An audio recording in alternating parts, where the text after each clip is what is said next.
Hey, you. Thank you for being here. Welcome to the Be It Till You See It podcast. I'm Lesley Logan, and I am so grateful that you're here right now. You could be listening to a lot of things and you're choosing to listen to this, and that means so much to me.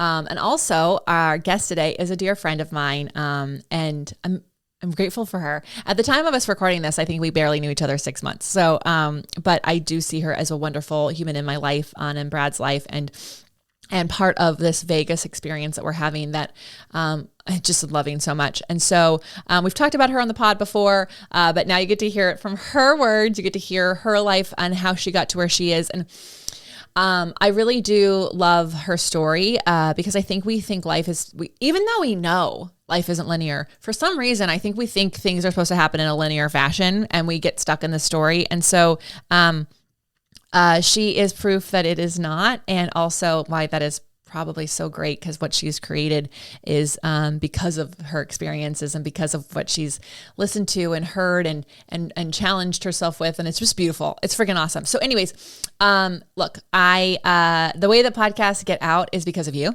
I can keep talking to this microphone, but it's because you tell your friends and because you press play on this. And I know that there's a lot you could be doing with your time. And I'm so grateful that you give us some of that and you allow me to bring these amazing guests in. And so one way that you can show your love for the pod is just by screenshotting the episode that spoke to you, tagging the speaker and the Be It Pod.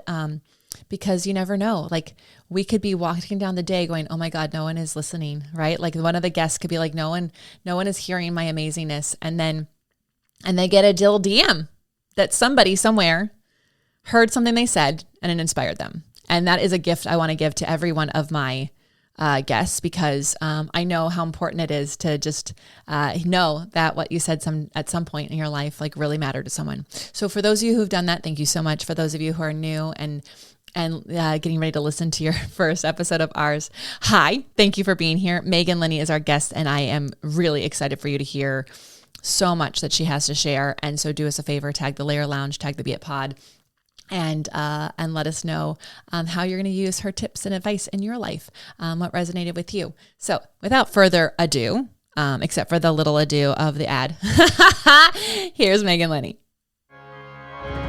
Welcome to the Be It Till You See It podcast, where we talk about taking messy action, knowing that perfect is boring.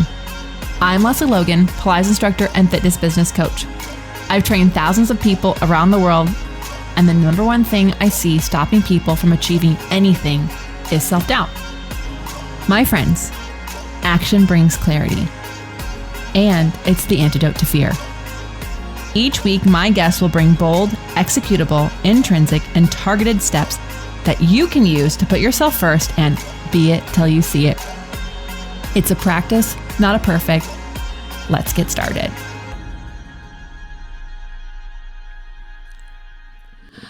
All right, Be It listener. Hi, I'm so excited. Okay, I'm really so excited because I have wanted to have this one on for a while. In fact, she doesn't know this, but she came up in conversation last night because our mutual friend, Mai, who you introduced me to, said, how did you meet Sean and Lisa? And I said, oh, I met Sean and Lisa because I was like, I need friends and they own a store and I make friends. But then they introduced me to you. And I was like, this is the woman I'm going to make a friend of mine because she knows everyone. And you're going to find out in just a second. She really does have intentional relationships and is really big on community. Megan Linney is here of the Layer Lounge. She is, I'm so grateful that you're here. You are such a shining light and you have so much love and intention in the things that you do. So welcome to the Be It Pod. Thank you. Thank you so much for having me. I'm honored. I mean, I've listened to your podcast and there's some really exceptional people on here. So the fact that I got an invite, I mean, I'm humbled. So thank you. I'm excited. Yeah. So, okay. What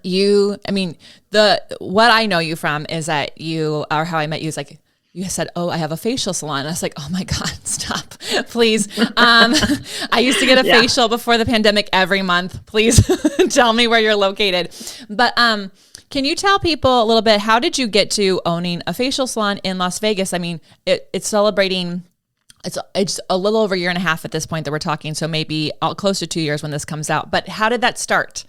Yeah, I mean, literally we celebrated 18 months last week. So Well, I mean, there's a long story here, so I'll try to condense it. I have been in the wellness and beauty industry for 25 years and half my life. So it's been really my only profession and my lifelong passion. So to get to where I am today was a series and layers of evolution, obviously. But and I think some people listening might relate to this. My last gig, I was like, I think it's time. I think this will be my last time working for someone else. I think I just had a lot of passion, a lot of experience. And I thought, I think it's time to go back out on my own. Now, this isn't my first time having my own business, but it had been a long time. And as a practitioner, I started in massage, then went on to aesthetics, then yoga, and then eventually training and leadership, and then was an exec for a number of years.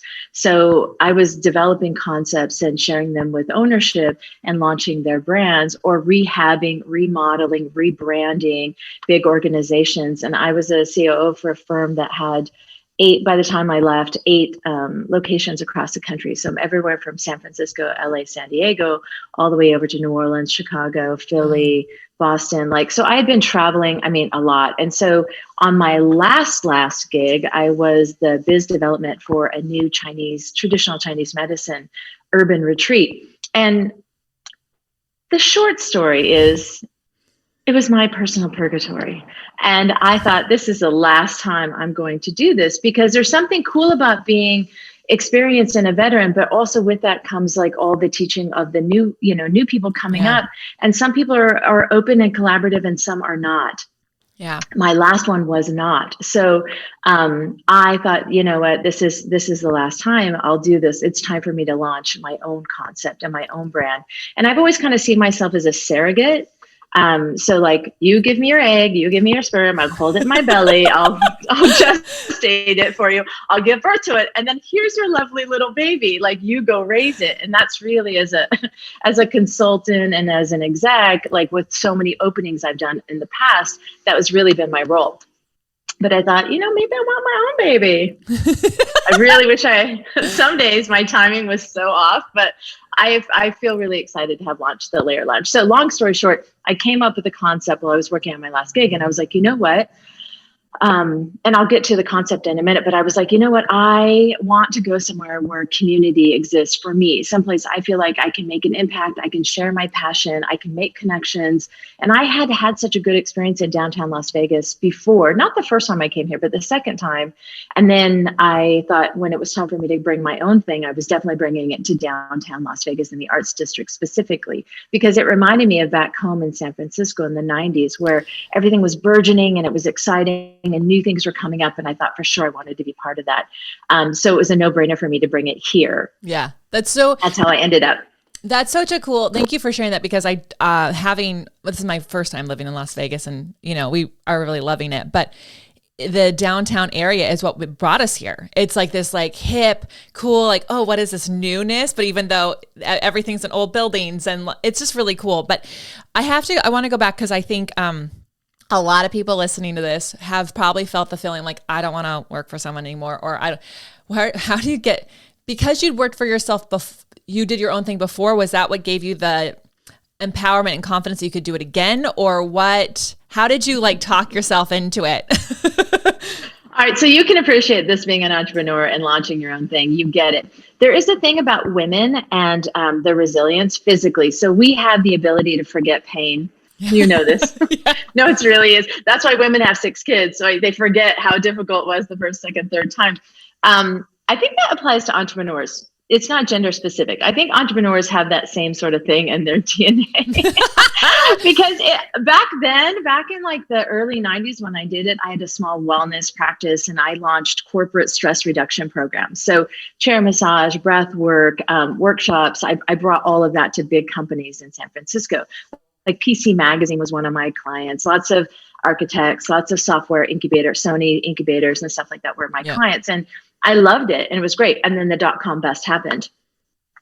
And then I had to go start working for someone else and like scrap together like a new model. And then eventually I ended up working for a spa and then got into training and went back to school for my aesthetics license. Cool. I mean, bear in mind, when I went to college, I never thought I'd be doing this. So like, it's just all been an evolution. Yeah. I'm the least likely person. If you knew my whole story, you'd be like, how in the heck did she get to do this? This is like so outside the wheelhouse. But I think for me, it was a combination of forgetting how hard it is, because when I owned my own business before, I literally was like, this hustle, I am constantly working. And when I went to work for someone else and then eventually grew my career, I was like, oh, wow, I get a really great paycheck and I'm working really hard, but I don't have to, I mean, I have to worry about all of it, but there's other people to help me. Yeah. And you also like, you're allowed to have your day off. Like they respect a day off. I mean, maybe you're sometimes, not. I don't know. Most of my positions, not so much.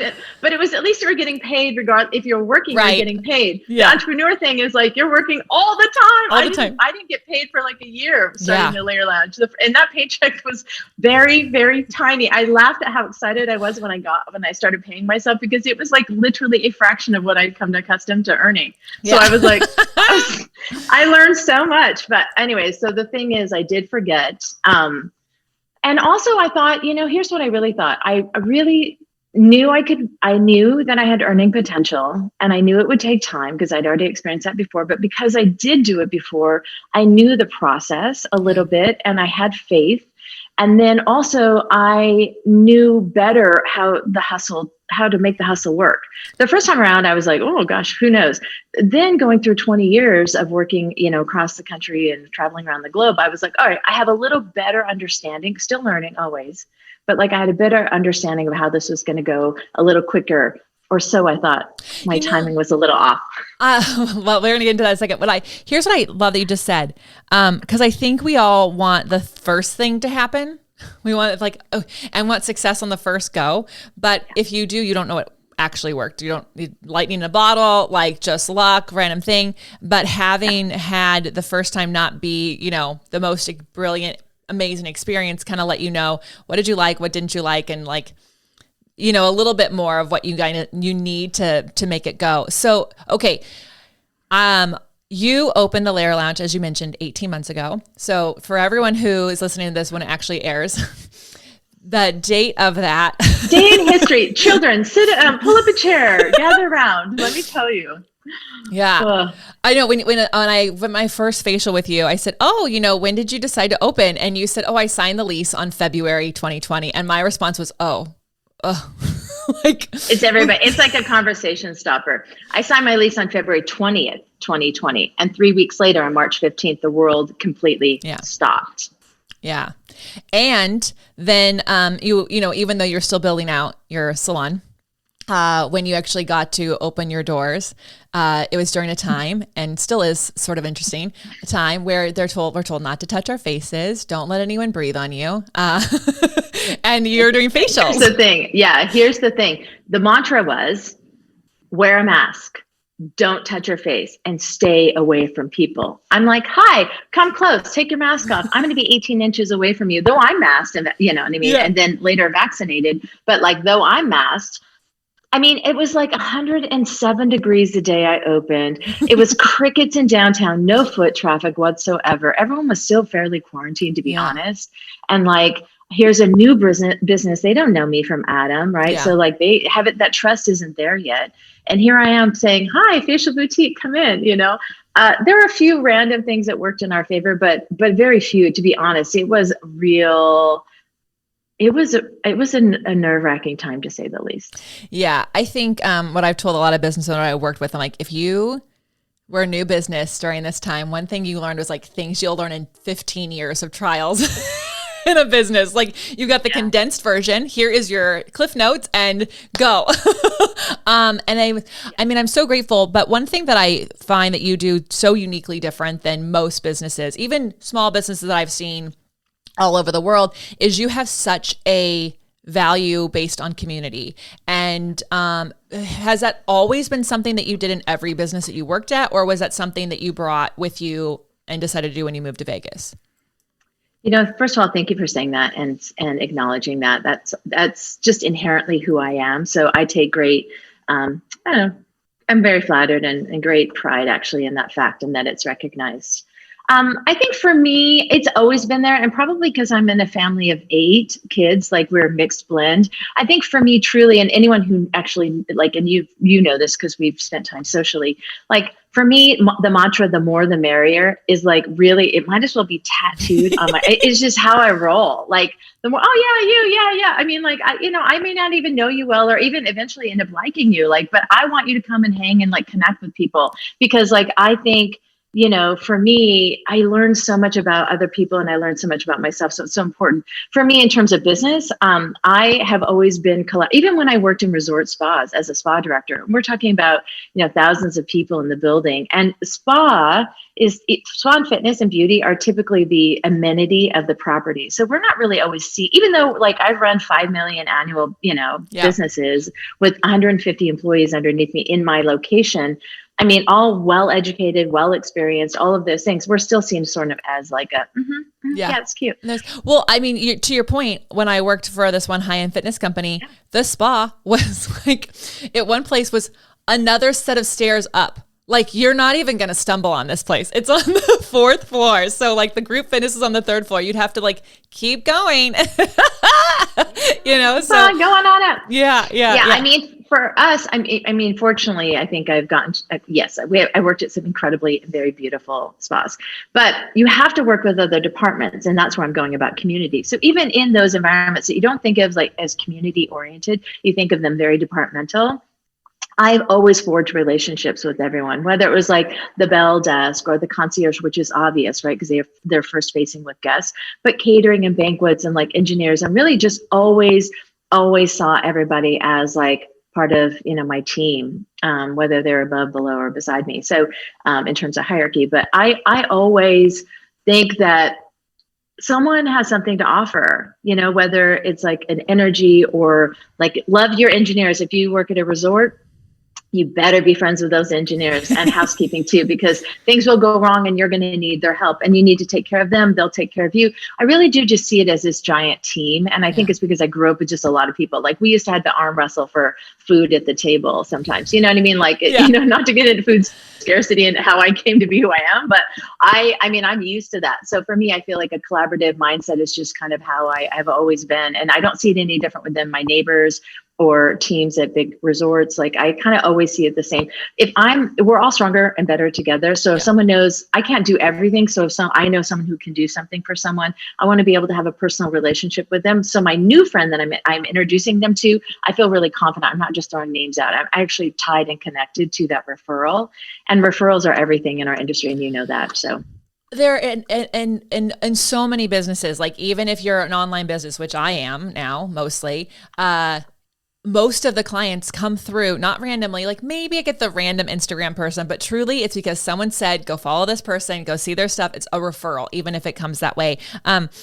So when you moved back to Vegas for the 3rd time and you were being part of like bringing community and events together, I think a lot of people listening might be like, I've always wanted to do that, but like, what if people say no? Like, what if you don't know anyone? How do you create community? So like, did people say no? Was it hard when you first moved here, or because you'd worked here before, you had some people to draw on? Like, what are some tips for people who are like, I really want to do that, but I don't know how? I mean, I think when I first came here, I didn't know anyone. When I first came to Las Vegas to work at a resort for a big rebrand and remodel, it was a massive project. I didn't know anyone. And that was actually the draw for me personally. I was going through some stuff. So I didn't know anyone. And by the time I left, I'd made some friends. So the second time I came around, I'd had like just a couple, not anyone significant, really just, a couple really important friends, but not many. And then I kind of built from there. And then the 3rd time I came back, I'd had a hub of friends. And I always knew I wanted to do something around community. I've always done stuff around community. So I'm the person who throws a party, whether it's a salsa dancing party or a roller skating, biking party, or like whatever. Like I'm the person who's always throwing those parties because I wanted to create something like a soiree of like-minded people and a sense of community. And that was always important to me. And so a lot of times I would invite random people. I might be at a bar and some woman's hitting on me and I'm like, yeah, you're not for me, but let's come to my party because I'm sure someone there will be for you. It's not for me, but like there's going to be someone. So I think I never really, people say no, that's totally fine. In terms of business, I mean, personally, people don't say no as often because it's fun and like there's no real risk. Yeah. But business wise, yeah, I mean, no comes with the territory, right? I mean, people say, no, it's not for me. No, I want this. You offer that. Like, yeah, there's a lot, especially coming from my industry and then opening like a real industry disruptor kind of a business. Yes, I'm in my industry, but it's very different. And so a lot of people who knew me before were like, this is so different. Some of them were like, this is really great. And some were like, no, thank you. So, I mean, it's definitely been a journey. I think saying no is part of the process. Knowing that you're not going to be for everyone and not getting tripped up on that, that's so important. Like knowing you'll find your people, have faith and confidence in what you do and what you bring, and find the people. But like, if you want to find 100 friends, you're going to have to meet 500. Like if you want, 1,000, we always say 60-40 thing, right? So 60% of our clients are new clients, 40% of our clients are returning clients, because we know that people will evolve their lives, their schedules, their financial, situation, their preferences, things will change. So you constantly have to be like bringing new people into your world. Yeah. And so for me, that's just part of like, I've just always known that. So hearing no now and again, and I've had people like, hey, do you want to collaborate? And they're like, no.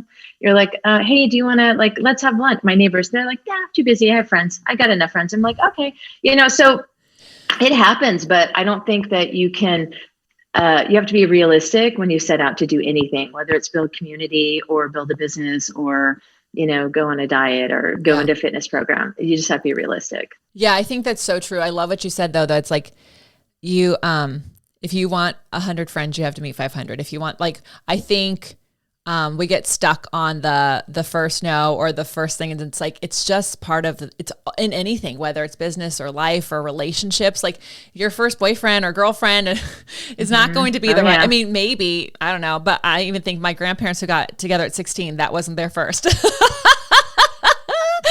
Let's hope. Yeah. Yeah. So, okay. You mentioned creating an industry disruptor, which I love. When I saw that in your space, I was like, well, I'm going to love this place already. I really do believe, like, I think a lot of people are getting hung up on their business being, or their idea being already done, or it's, it's all out there, and really it's all out there. Like there's not a lot of new things happening unless you create like a new technology, right? Right. And even then it looks like something else. So it's pretty similar, but I believe in like really showing off and being proud of your uniqueness, and what your uniqueness is definitely a disruptor. Can you tell people, or like what made you want to do it the way you did it? Because you've had experience in all the fancy spas and you're like, no, I'm going to do it differently. Yeah. Well, something about me is I'm kind of an all or nothing person. I think that's a lot of entrepreneurs are like that. Solopreneurs particularly, because we're like, I think, I will answer your question, but can I backtrack just a moment? Yeah. Because I think entrepreneurs have also, in addition to forgetting the pain, I think we also have this superpower of we're spurned by a few things. One is passion always, right? But then also a little bit of a chip on the shoulder. If someone says we can't do it, it's almost like, watch me. Like there's a little bit of that. And sometimes, we're spurned on by like money, right? Financial security. I think that's a lot of it too, eventually. But I don't know a lot of entrepreneurs that are basically like, I'm going to get rich quick, and they launch out and they put their whole house up to mortgage their house and all their resources and their savings and their friends, 10 grand from their friends here and there. Like, I don't know anyone who really goes into it like that. Yeah. And that are successful, to be honest, long term. Yeah. I think most of us have a passion, and we also have a little bit of like, watch me, And I think for me, after 23 years in the industry of doing it the standard way, and I always had a little bit of like embellishment, but nothing too off the charts because it's a model. Chandeliers, are a prerequisite, and beautiful lighting fixtures and polished floors, and all of those are part of my world. But I had been hearing for all those years, both as a practitioner and as a leader, complaints from clients. And so I finally just always had tuck note. And you don't really, when you hear it so much, you don't really have to make note of it. It just is ingrained in you. So I had heard 3 common complaints from our clients over the years, over the decades. And I thought, when I sat down, I said, okay, we want to do something different. I originally wanted to create a social club, a wellness social club. That was originally what I wanted to do. Now that's been done. And I was like, okay, we could do it a little bit differently with fitness and nutrition. And people are doing that, but it's a little bit more geared towards the elite. Yeah. And especially being from San Francisco, there's so many social clubs. And they have a wellness component, but it's really about networking and like the billionaires connecting all the time. Yeah. And I knew that's no harm to that, but that's just not my jam. So I was like, okay, I didn't want that. I wanted to do something more, working professionals who have like an interest. And I wanted to find my fellow seekers. So I thought I need to set out for a business and develop it that I could find fellow seekers, people who are interested, who are into self-discovery, that are going to be excited by the things I want to bring. Yeah. So then I kind of went back to the drawing board and I thought, you know what? I want to take all these notes that I've had over the years and stay in my industry because I love my industry. And I thought, you know what? I want to do what Drybar did for the face, for the hair, but for the face. Yeah. I want to create democratized self-care. I want to create a gender neutral space. I want to create abbreviated, affordable, results-oriented skincare and start there and see where we can go. Because the three most common complaints in my industry are 1, 3 hours and $300, right? Lots of money and lots of time. Because if you're going to spend $300 after tip and maybe a cleanser, at your local spa for a facial or massage, you want to take advantage of the amenities, which means you're not bouncing in for that 75 or 90 minutes. You're actually there for hours. Yeah. So that's kind of lifestyle prohibitive for most people who are busy and can afford it. It's just not something that they can spend time on. Yeah. So either you can't afford it or you don't have time. Yeah. And so then you're like, oh, you go every 6 months. And then you're like, I wish I could do this more. But then like, it's not possible because time. It's a circle thing. Yeah. So it's either time or money. And then the other one is going into a dark room with a stranger getting naked. Fancy that. Can you imagine that's actually a thing? Like people get really like nervous about that. And I don't want to gender it, but typically more male clients get more nervous about that than females. But we have a lot of trauma and like even that can be triggering for people. So across the board, that's just an issue. And then lastly, just the novice factor. Like, I don't know what to expect. I get to this fancy spa that someone gifted me for Mother's Day. I get there and all of a sudden I'm having imposter syndrome or I have all these hangups about it. And like, that doesn't really lend to like an openness to be able to enjoy the experience. So right. I thought, okay, those 3 things, let's see if we can tackle them. So open concept floor plan, salon environment where you don't have to get naked in a dark room with this. I mean, we're strangers at first, but you don't have to get naked and it's not solo. And then let's create an abbreviated service so you can get in, get out and make it affordable so we can be part of your regular lifestyle and your self-care and be more of a partner, more of a coach than be this elite chandeliered, I like my space, but it's not that vibe. And I come from that vibe. I wanted to create something that was approachable and that all my brothers could come and hang out and they'd be into it. Yeah. So for me, and then still me, who's like, where I'm wearing a hot pink shirt, but I'm like as high femme as you can get most days. So like, I wanted everyone to feel comfortable here, but I wanted to deliver results. Above all else, I wanted to make sure we delivered results. So I thought, okay, this is a big pile. Yeah. So let me try to figure this out. And so I thought, well, if Drybar can do that for hair, I can figure out a way to do that for face. So I knew I had to come to a burgeoning, growing, developing community. And I knew what I wanted to do. And then I just went to like on my tablet, went to town, started coming up with ideas, starting putting together all the best practices, the things I knew worked, the things that, and figuring out timing, components and pricing, and just trying to figure out a way I could deliver this to the market and see if they were into it. Yeah. There's a couple things I definitely want to get into there about self-care because I think people see facials and spas rewards. And what I love about your space is that it is part of a self-care routine that I can regularly have. But I did laugh a little when you said about like the chip on your shoulder. Like, if I can't do it, I'm going to do it anyways. Because I have to share this story.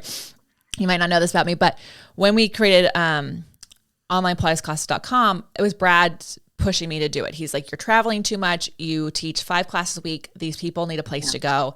And I said, well, there's all these other platforms they can go to. I mean, I'm on them. Like they could just go there. Right.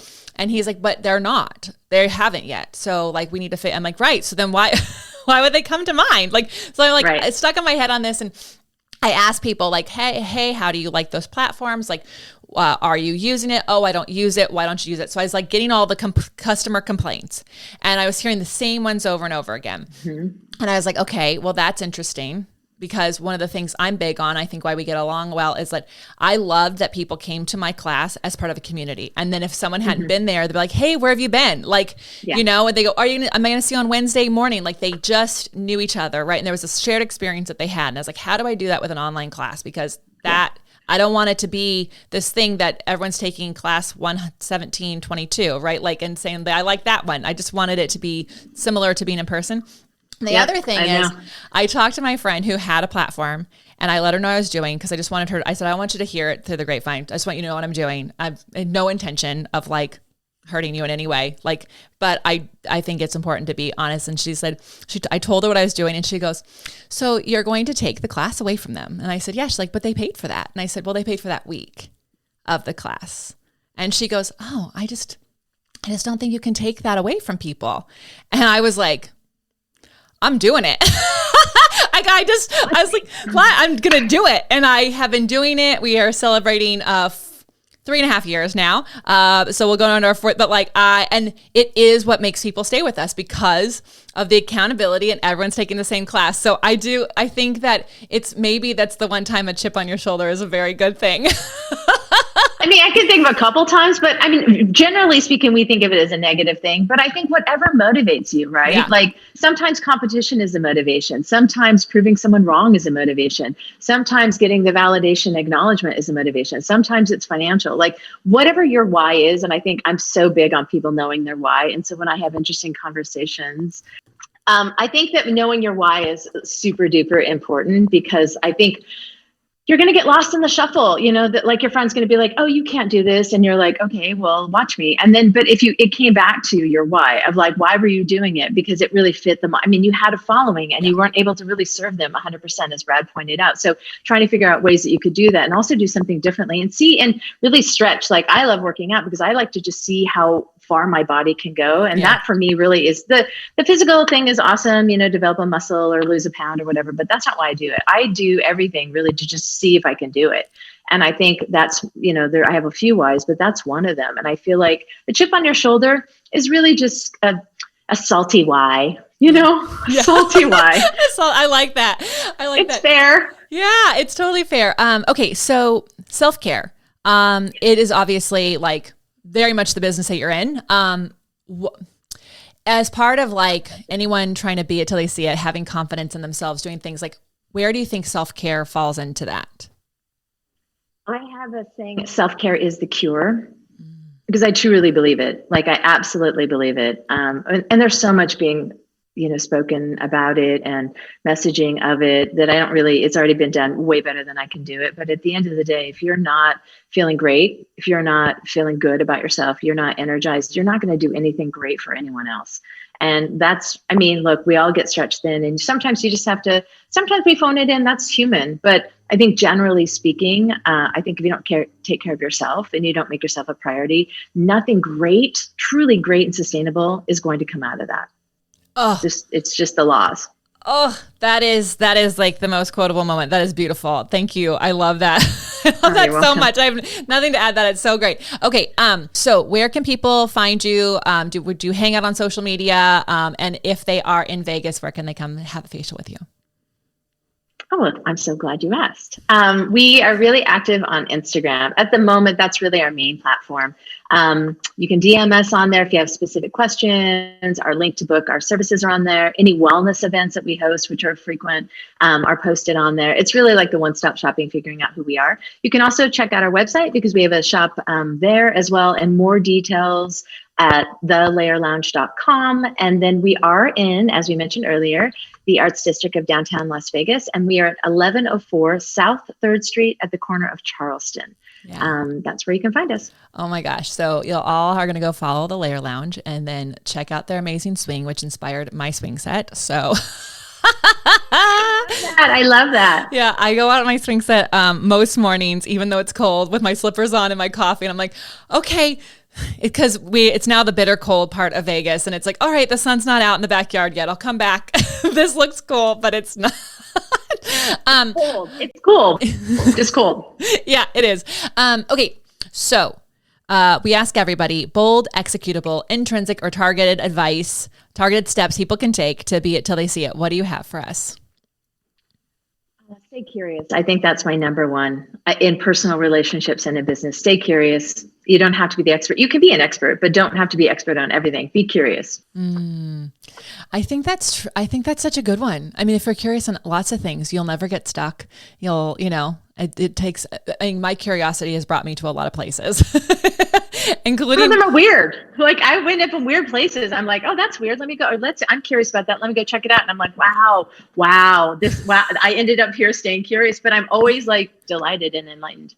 Oh, that's a great one. Thank you for that amazing tip. And I think, it's one that, maybe, people discount because there's that whole curiosity killed the cat sort of thing that goes out there. Satisfaction brought it back.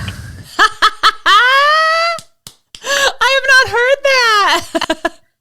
That's a chip on the shoulder moment, right? It's like, yeah, that's the saying, the nursery rhyme. Curiosity killed the Curiosity killed the cat. Satisfaction brought it back.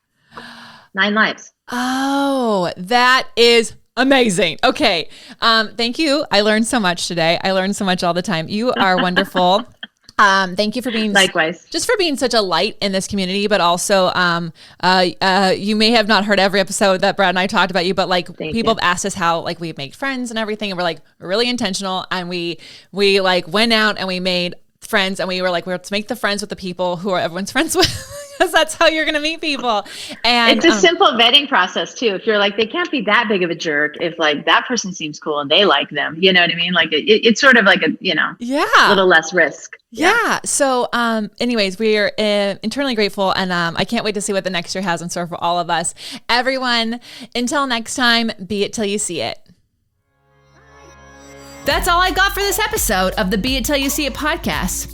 One thing that would help both myself and future listeners is for you to rate the show and leave a review. And follow or subscribe for free wherever you listen to your podcast. Also, make sure to introduce yourself over at the Be It Pod on Instagram.